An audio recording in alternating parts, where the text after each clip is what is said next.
Welcome to episode 6 of Secrets of the Universe, Walking the Conscious Path with Steve Hasenberg. This episode, Steve, is effectively near-death experiences part 2, so following on from episode 5. So at the end of episode 5, you were talking about having a great story to share. I have a great story. Okay, so this is one of the most extensive near-death experiences that have been cataloged. And the guy who I'm going to be speaking about, his name is Dannion Brinkley. Dannion Brinkley was a special forces op in Vietnam, and he was actually a trained assassin. I like the story because it has such good contrast to it, right? He was a trained assassin, and on one of his assignments, he was told that he had to go, he was in South Vietnam. His assignment was to assassinate one of the top generals in North Vietnam, and he had to do it alone. He actually did it. So in the book, which is called Saved by the Light, and that has multiple meanings, as you'll see,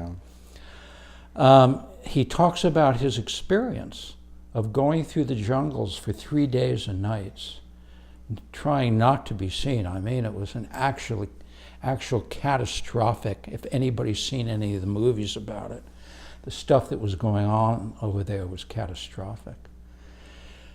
He got to the jungle, he went through the jungle, somehow he found the general.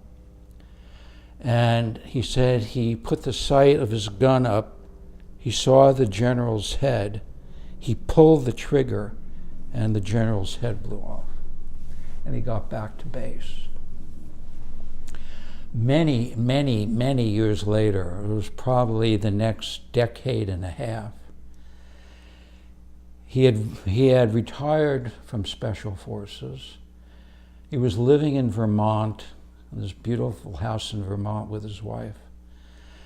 And he was downstairs in the living room one night, and there was a lightning strike, and it hit his house and hit him.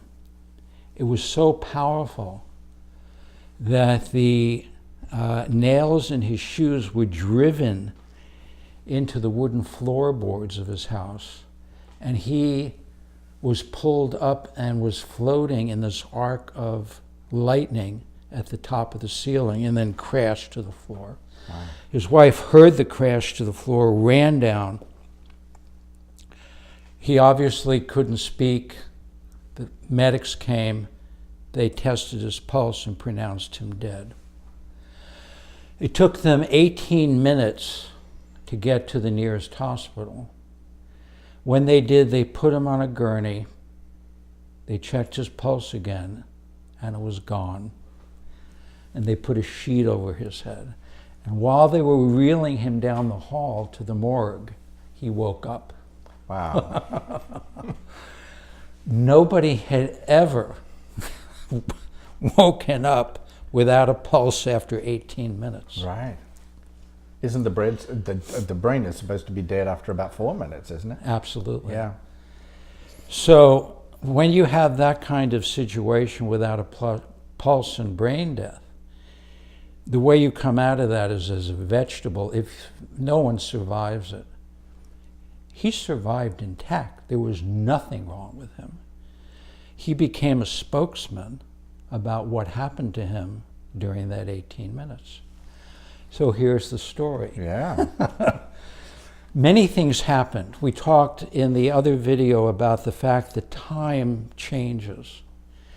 So there's a lengthening of time on the other side, whereas maybe a few minutes pass by on this side. So during that time, he was back in Vietnam. He was watching all this. He said he was astounded. He was in Vietnam. He was living out that experience. He lived out the 3 days in the jungle. He got to the place where he was going to put his rifle up and shoot, and he shot, and the general's head blew out. And then the next moment, he was the general's wife at the funeral. He was seeing the funeral of this general through the eyes of the wife of the general. Mm-hmm. And he felt her pain. And in the next moment, he was the general's son, who was just 7 or 8 years old, crying about losing his daddy. And he was in everybody's body, mind, spirit, and eyes around the entire funeral procession. And he said that experience changed his life forever.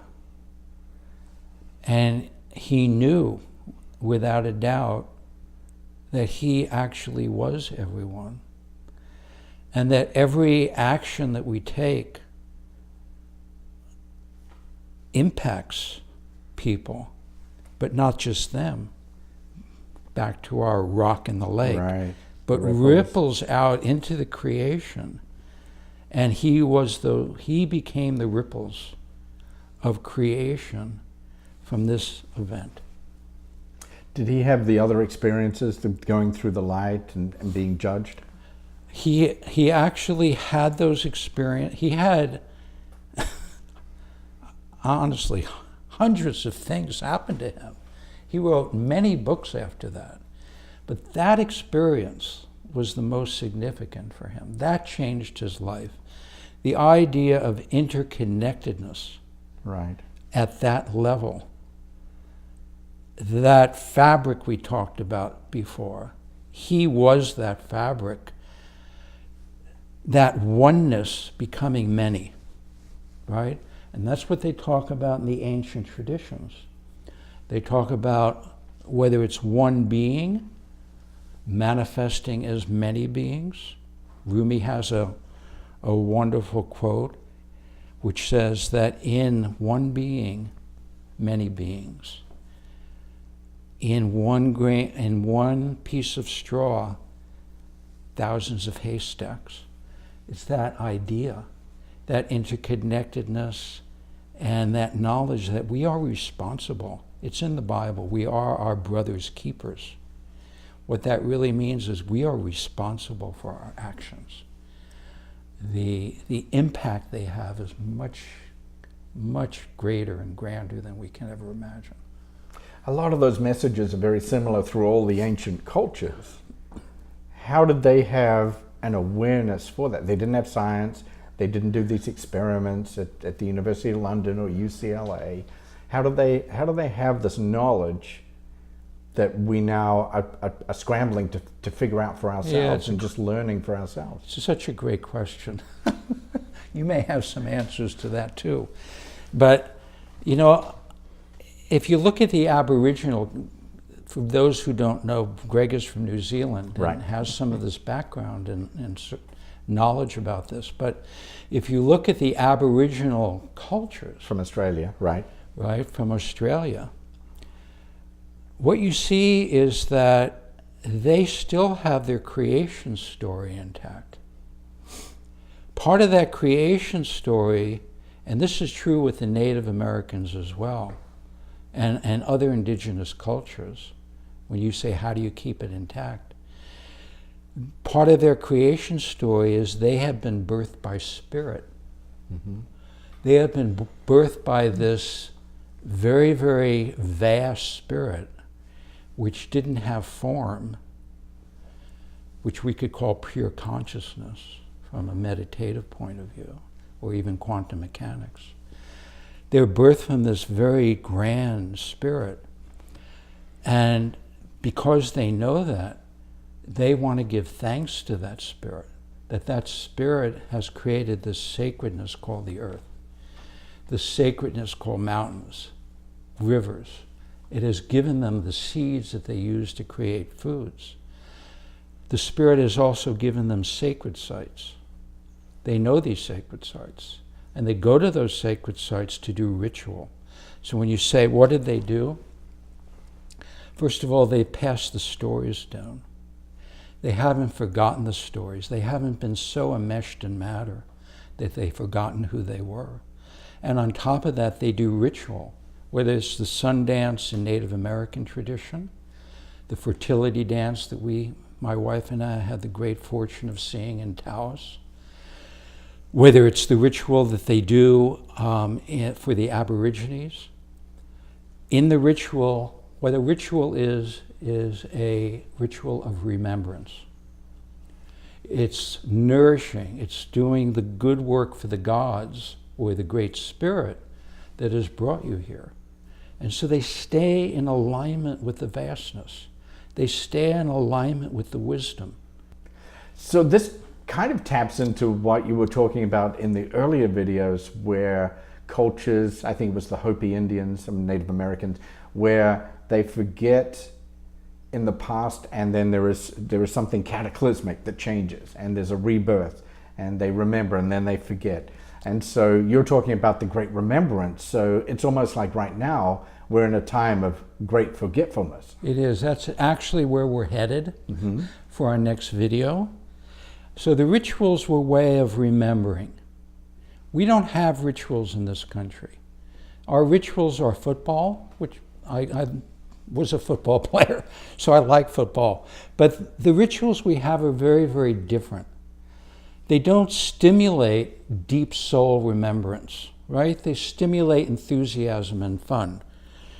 So the whole idea of forgetting and remembering is the basis for the next video. Right. And we are in a time of great forgetting. The great forgetting comes when the ego forgets that it's actually a part of this extraordinary kind of cosmic continuum.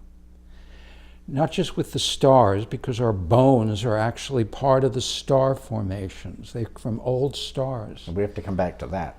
Okay, we'll go to that too. But the fact that we're here and we're feeling more marginalized, more alone, as you said before, more stressed. And we need ways of coming back to this great continuum, which I'm talking about in all of the tapes, trying to overlap, that we're missing something extremely important about ourselves, but also about our destiny. Thank you for watching episode 6 of Secrets of the Universe, Walking the Conscious Path with Steve Hasenberg. I'm Greg Agnew. If you'd like to have your questions answered, if you'd like to participate, you can send an email. There will be details at the end of this video on where to send it, and also on the website stevehasenberg.com.